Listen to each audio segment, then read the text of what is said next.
he interpreted these utterances. His conclusion, Ram was seeing the future. Wow. And what's insightful there, I think, is how that immediate acceptance by the village elder, rooted in traditional knowledge, it just lent instant credibility. Right. To something completely inexplicable otherwise. It really set the stage. It absolutely did.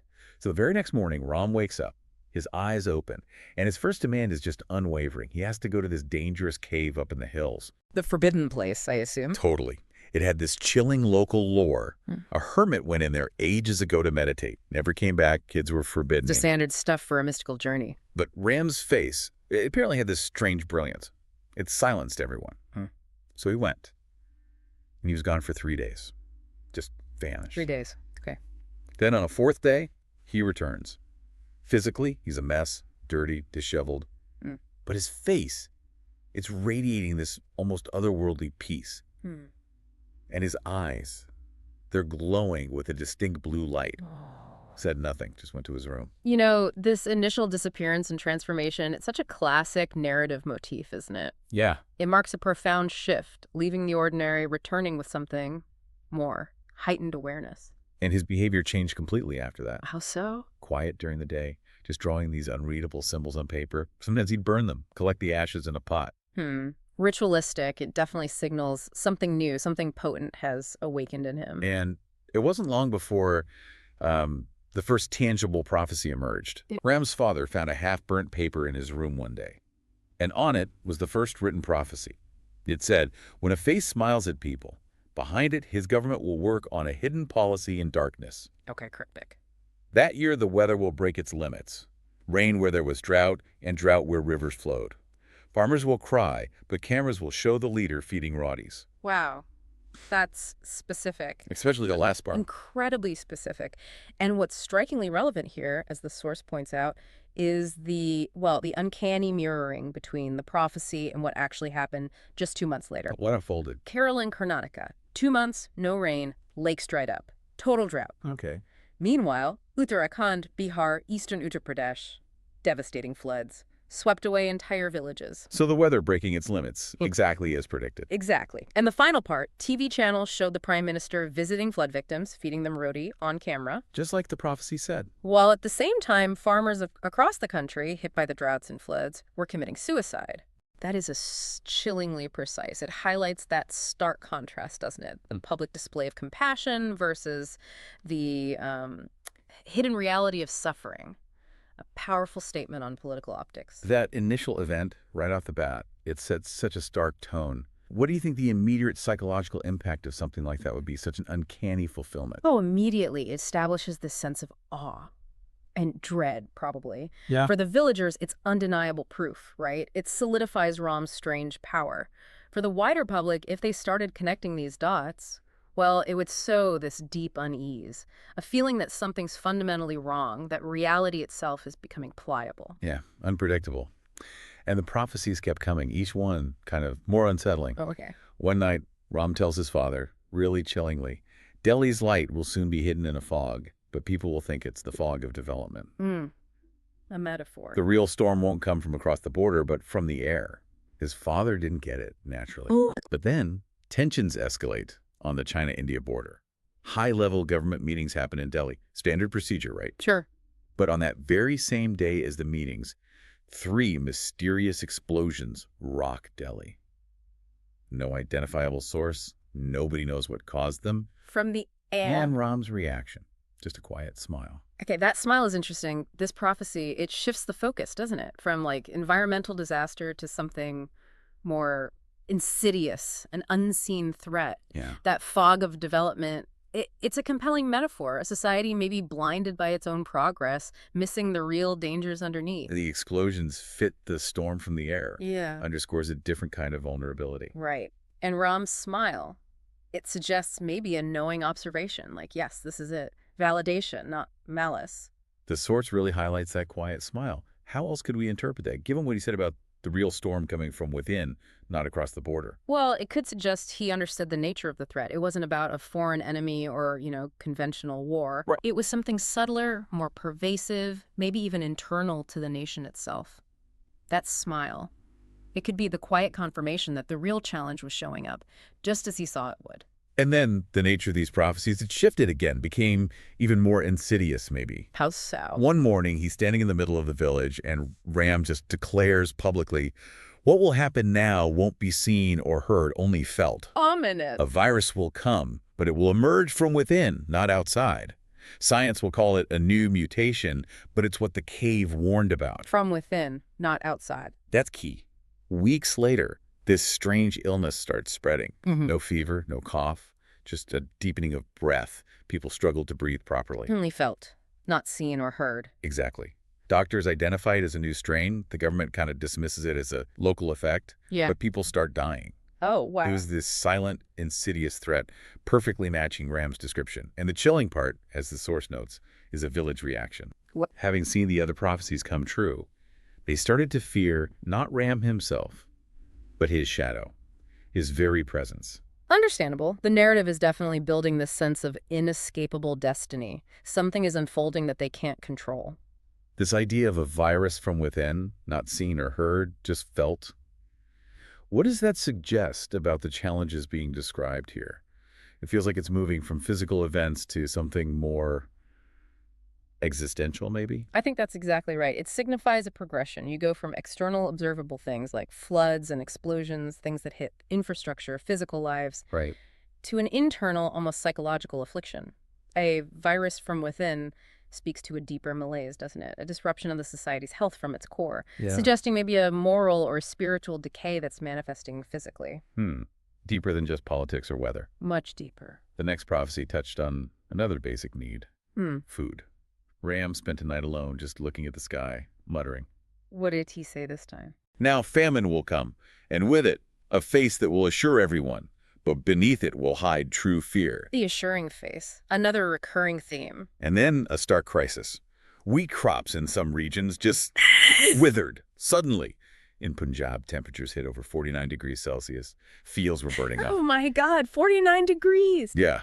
The government, initially, denied there was a problem. Standard procedure again, perhaps. Denial.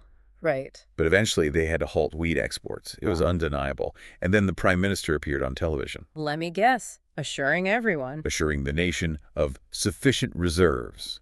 And Ram smiled again. That smile again. This prophecy, it really highlights that tendency, doesn't it? To deny uncomfortable truths, especially for people in power. Yeah. The assuring face is such a critical detail. It's classic political maneuvering, trying to keep calm when there's genuine fear, genuine scarcity. And the source is so precise, detailing the crop failures, the heat, alongside the government response. It makes the fulfillment really compelling.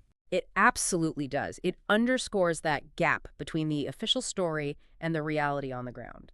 It's interesting, this pattern of public denial versus unfolding reality. What does this specific prophecy tell us about maybe the broader human tendency? Seeking reassurance even when the crisis is right there. Well, it speaks to a really deep-seated human need, I think, for stability, for control. Sure. When faced with chaos, leaders often provide that veneer of calm, and the public often wants to believe it. We crave normalcy. Yeah, we do.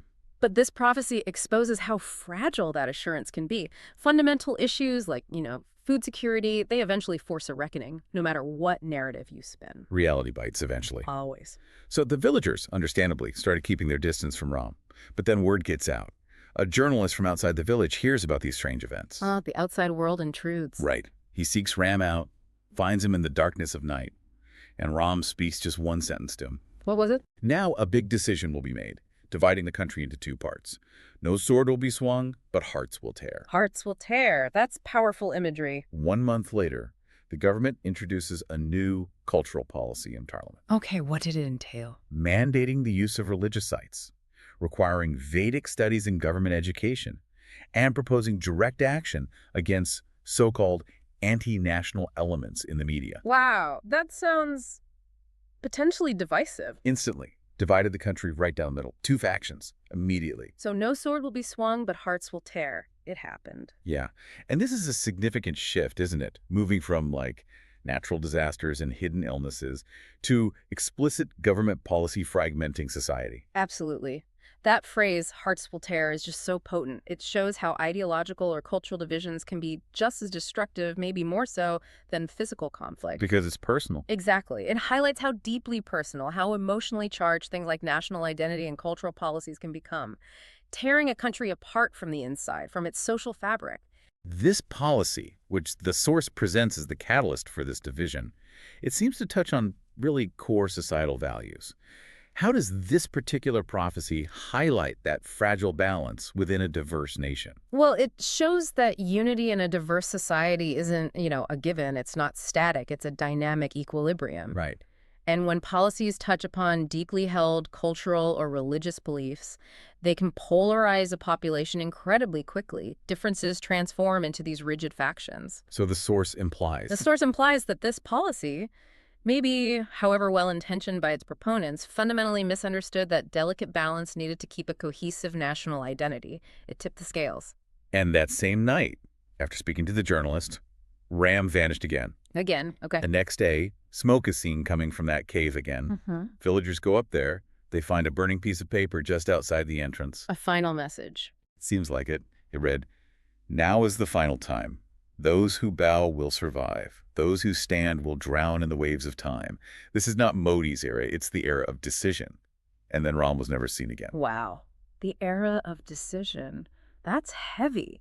And if we connect this to the bigger picture, this sequence marks a really profound transition, doesn't it? How so? Well, think about what happened next, according to the source. The very same morning, Ram disappears for good. Yeah. The words "time completed" mysteriously appear on the mirror in the Prime Minister's office. Nobody touched it. Seriously. Simultaneously, a nationwide power outage hits. The entire internet goes down, and those mysterious sounds, the ones only Ram heard before, Don't tell me. they echo in the sky for everyone to hear. Whoa. Okay, that's huge. It marks this definitive shift, you see, from observable physical events, floods, explosions, policies, to something broader, maybe spiritual, a transformation of the nation itself. It signals a change that just transcends conventional understanding. Rules are changing. The narrative is telling us the fundamental rules of reality are shifting. This simultaneous, inexplicable, nationwide shutdown, combined with the PM's personal experience with the mirror, it suggests a move from the observable to the truly unseen, doesn't it? Yeah. What does the source imply is happening here on a fundamental level? I think the source implies a kind of cosmic recalibration, almost like an unseen hand is hitting reset on the national operating system. Resetting the system. Yeah. The power outage, the internet shutdown, they symbolize detachment from external technological control, right? Forcing an internal reevaluation. Makes sense. And the mysterious sounds, now heard by everyone, it suggests a collective awakening, maybe to a new form of communication or consciousness that was previously only accessible to Ram. So back in Delhi, the Prime Minister is sitting alone, dark room, 4 maps out on his desk. Absolutely. Water crisis, virus spread, crop production, internal unrest, all of them showing this common, strange decline. Everything's going wrong. And Ram's name. It's mentioned in every third intelligence report. He's not just a village boy anymore, he's a silent storm. Acknowledged at the highest level, then. And then the PM gets a secret message. Just 3 words. Which were? He is in the capital. Chilling.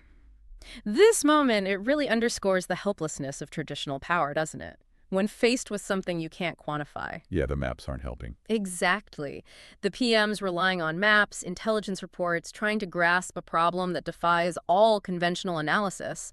Ram's presence in the capital, unseen but felt, signifies this transformation is now hitting the very heart of the nation's leadership. So what does the PM do? His eyes become still, the source says. He makes a call. Not to find out where Ram is. No. But to ask, when will he appear before me? Wow. Acceptance or challenge. The reply he gets, that time isn't on your calendar. He brings time with him. Oof. Powerful stuff. Time itself is being redefined. And then something extraordinary starts happening across the country. Yeah. 9 states simultaneously. This spontaneous phenomenon they call Ram Chetna. Ram consciousness. Ram consciousness. Children. Yeah. In schools. Yeah. Suddenly just stand up and demand to learn what Ram said. They want to see what eyes don't see. Children again. Interesting. The government tries to dismiss it, calls it digital hypnotism, but nobody can explain how the voice, the message of a child nobody has seen is reaching all these kids. This widespread, seemingly spontaneous Ram Chetna, it's a critical turning point, isn't it? Feels like it. It's like a grassroots spiritual awakening, completely outside traditional power structures, outside organized movements. And the fact it starts with children, that's particularly symbolic, suggests innocence, maybe an uncorrupted connection to this new consciousness. It just highlights the profound power of collective belief, collective intuition, when conventional explanations just fall short. And as this collective consciousness spreads, its effects become even more personal, more profound. Like what? Pandit Shiv Narayan, the priest from Ram's village, he had been sitting silently in Ram's empty room, just meditating, maybe mourning. Okay. One day, the word swar appears on the wall in front of him. Just appears. Swar. What does that mean? It can mean sound, tone, but also self in a spiritual context. It seems to indicate this deeper awakening within the priest and maybe by extension within the country. A sign. At the same time, a yogi who had been silent for 20 years by a dry river opens his eyes for the first time in 2 decades and declares, "The country that forgot sages will now hear riksha." Those are ancient Vedic hymns or verses from a child's mouth. Wow. So these individual revelations, especially from known spiritual figures, they sort of validate the Ram Chetna, don't they? Yeah, makes it harder to dismiss. It frames it as something beyond just mass hysteria, the idea of ancient wisdom returning through a child, the swar appearing.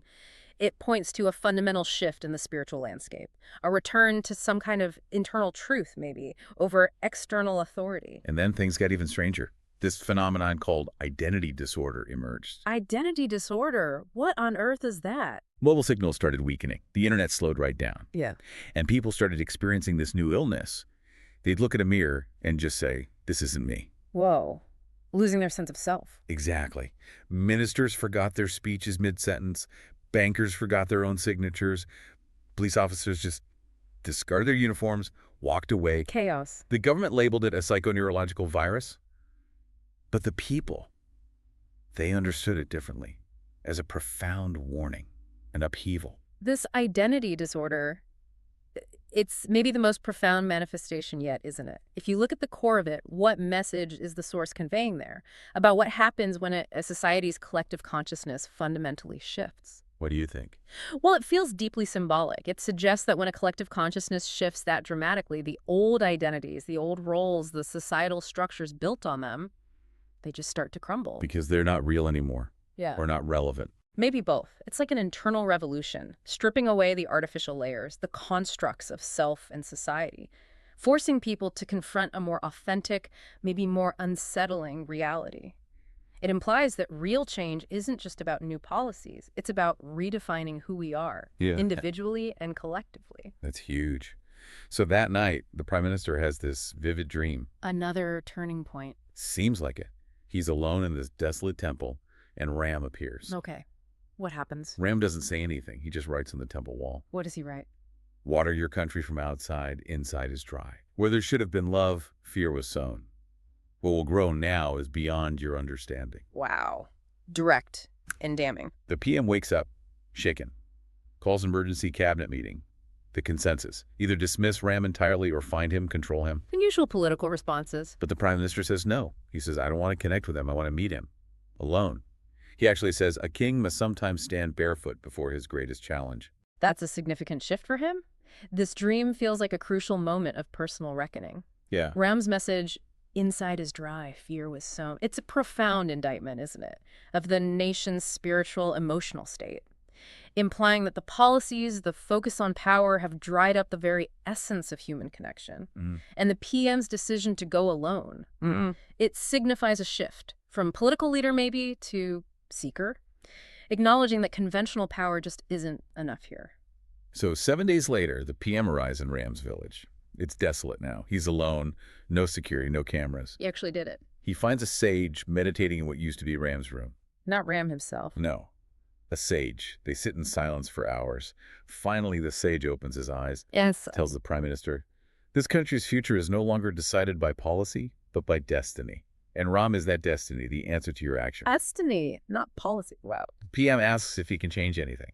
The sage just hands him a piece of paper, a final message. What did it say? "If you cannot support truth, at least don't stop it.